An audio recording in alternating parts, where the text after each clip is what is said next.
But all of a sudden in May, it's like it has this breezy feel to it, and everybody's changing their attitude, and it's like, yeah, okay, let's just transition, let's do this.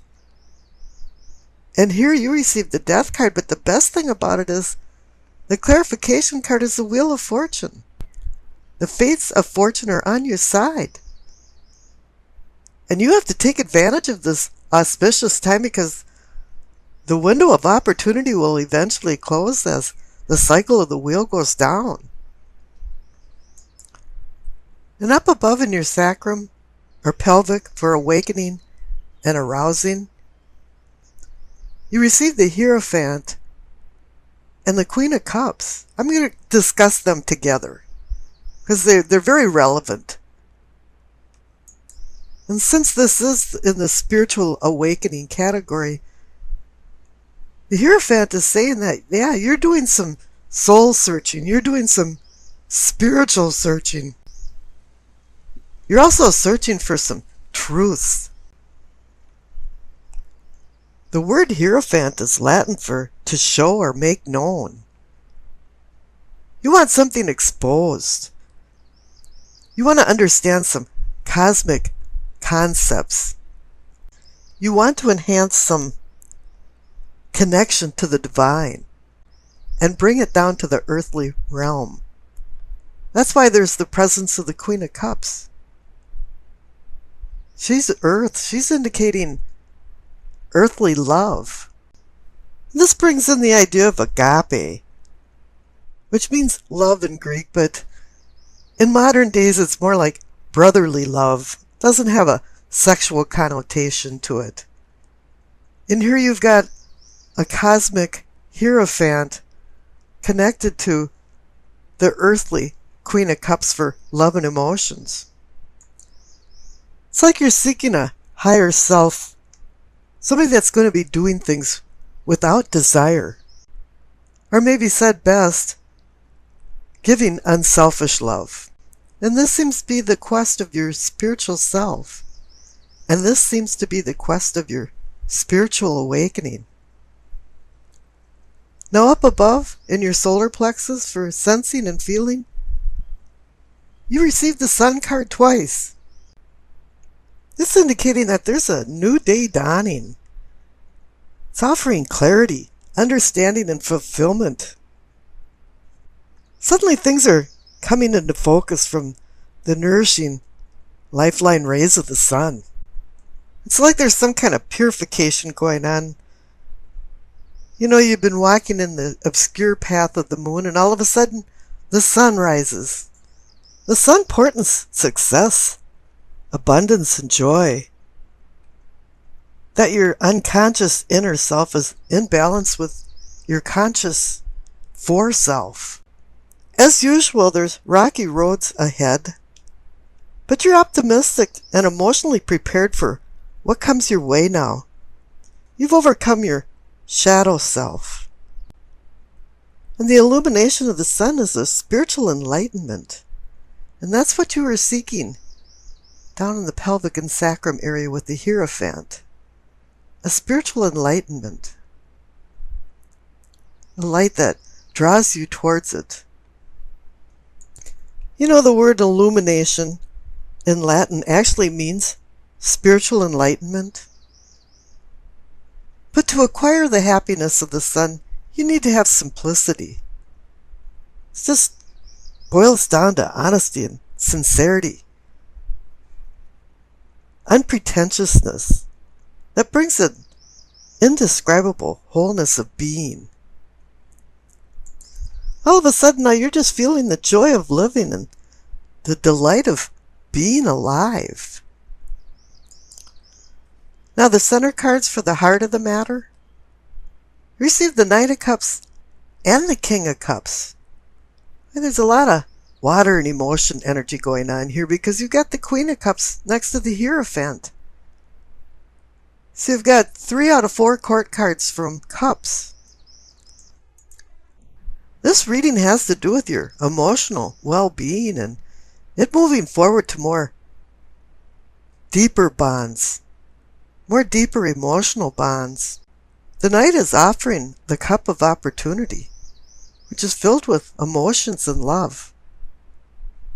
And the King of Cups is the apex of emotional control. And he's also one that assists in ameliorating a broken heart or a hurt heart. And he's connected to the Ten of Swords from the past. He's there to say, yeah, it's okay. Let's just move on. We can love again. And down on the bottom right for the communicating and teaching, you receive Temperance. This is just a reminder from the King of Cups up there to temper and control your emotions. But Temperance is one of the major arcana cards that can breach the conscious to the unconscious side. And it appears now that they're meshing.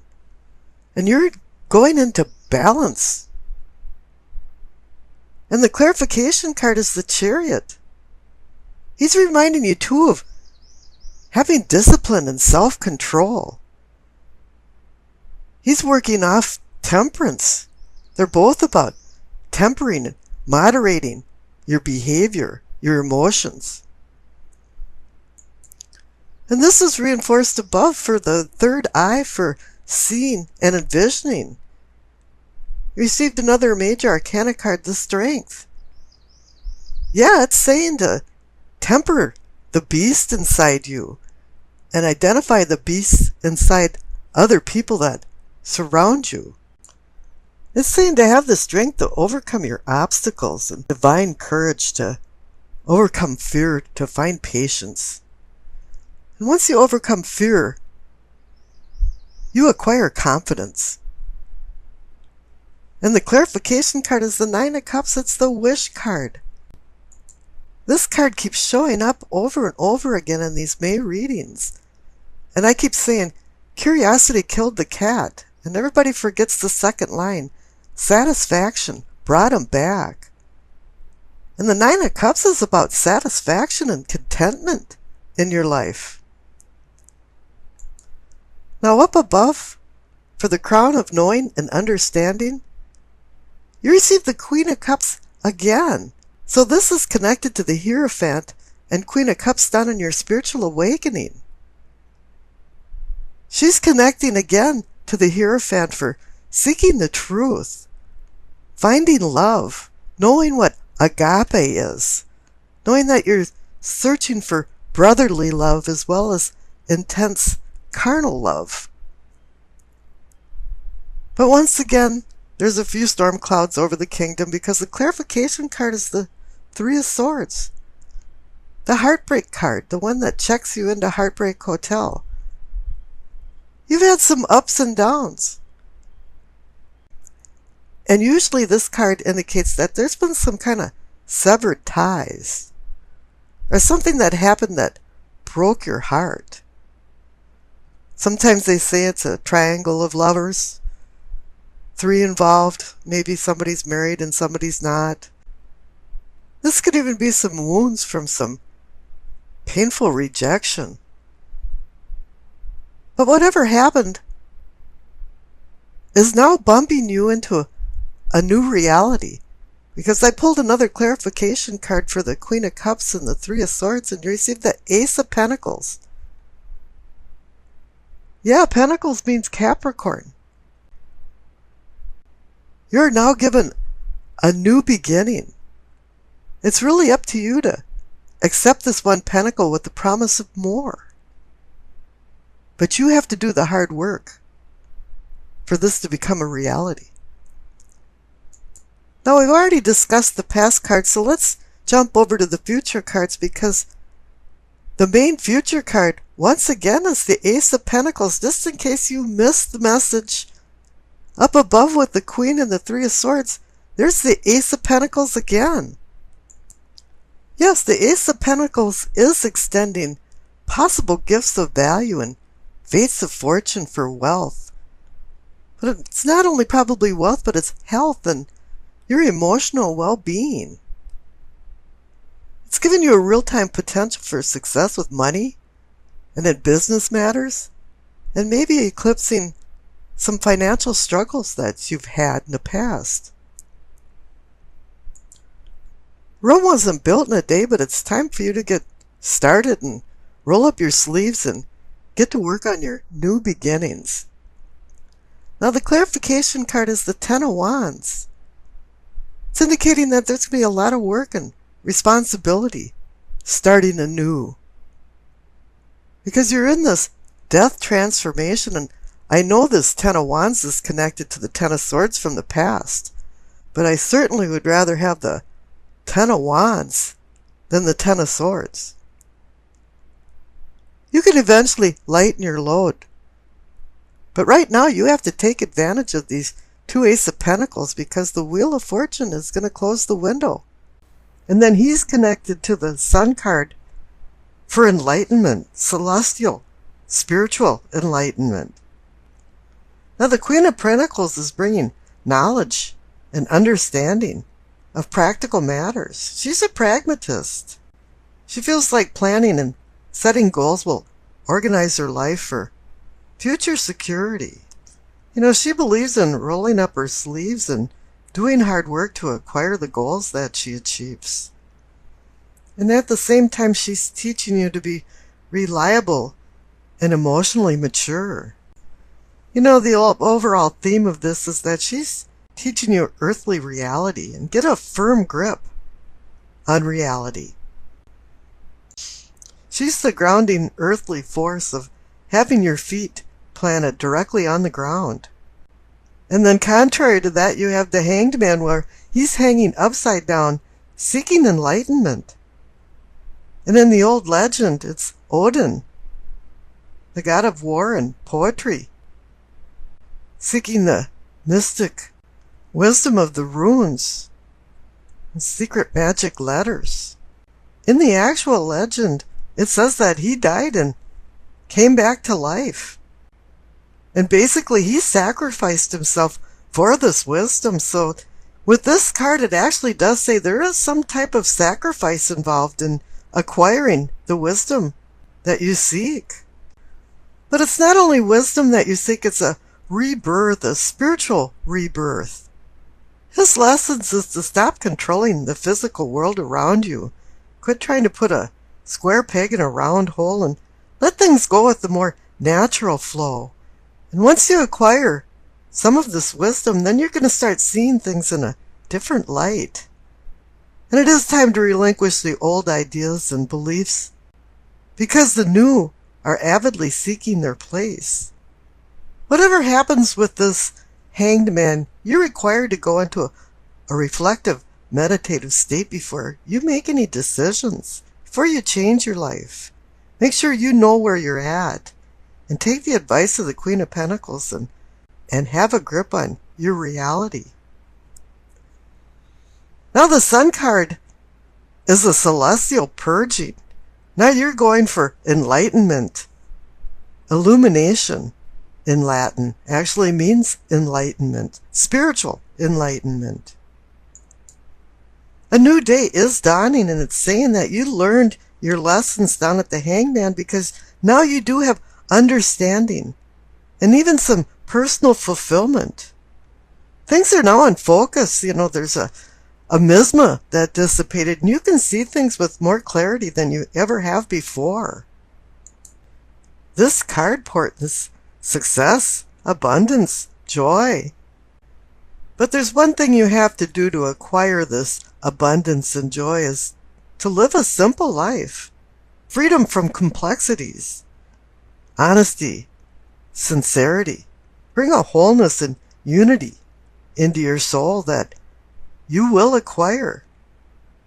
With what you've learned from the earthly with the Queen of Pentacles, and to the wisdom that you acquired from the Hanged Man, is all put together into a spiritual new you, an awakening. At noontime, for 1 minute, the sun hangs in the sky where it casts no shadows, and there's no darkness. And it reminds you of the joy of being alive, the joy of living. So you've hit a superlative somewhere with these cards. Now I rolled the dice, and you received Aquarius, the South Node, and the 7th house. The north and south nodes are mathematical points that takes into account the relationships between the sun, moon, and the earth. The south nodes are gifts from your karmic past, accumulated spiritual life lessons, and is a place where you will pass no more. All eclipses occur near the lunar nodes where the moon's path crosses the sun's path in the sky. Now with Aquarius in the 7th house of partnerships, it's saying here that you want love from a distance, which means autonomy, but together. Now how does that work? With the Queen of Pentacles overseeing practical matters, this might sound like a great idea of having a relationship with no fuss and no muss. Yeah, I'll see ya, And this might be good in theory, but it's going to be really bad in practice. Because this is an imperfect world. And this might even mean that you're taking a domineering road and pushing somebody away. Even though you love them, you just want your space. You're spoiling the whole party. Because you've been feeling like there's been a yoke restricting you. And if you want a breath of fresh air and some freedom, we can all do what we want. But you really do have to make some considerations for the other person in your life. And if you've been doing this, it's going to be throwing you into the hanged man reflective mode. You have to acquire some wisdom and some reality that the Queen of Pentacles is offering you. If you think that your significant other is just a friend, I think you're going to have a few problems here. You have to lighten up a little bit on some demands, and then the sun will shine on your relationship. But you have to keep everything real and keep reminding yourself that you have to be a team player. You can convince yourself that head over heart always works, and you can hide your feelings under some stolid shroud of contempt, but that's not going to work this time. The South Node can be somewhat negative, and hopefully you've earned in the past and learned so that you can depend on this knowledge to go forward with the present and future. Whatever comes back to you from the past is unresolved issues that are going to rear their ugly head. And you have to be prepared for these challenges. Karma is going to repeat actions, and it's going to feel like a déjà vu, or the old joke, déjà vu again. You're going to have this persistent feeling that you've lived through this or seen this before. And it's a real haunting feeling. So hopefully this time around your performance won't be some type of showstopper. And you can put some of these issues to bed if you can resolve them. And scary as it may sound, you might be experiencing real flashbacks. And if all this is true, the Queen of Pentacles is going to help you batten down the hatches and remind you not to lose touch with reality. And the Hangman is there to bring forth the wisdom that you've squirreled away for a rainy day. When the storm does blow over, the fog will lift and the sun will begin to shine on your newfound knowledge. As much as you hate to admit it, you're still on planet Earth, and you have to commiserate with other people to keep your relationships going. And the Hangman wants you to reflect on this so you can reinvent yourself, so you can be rewarded with the sun and maybe have a glimmer of the purpose of your life.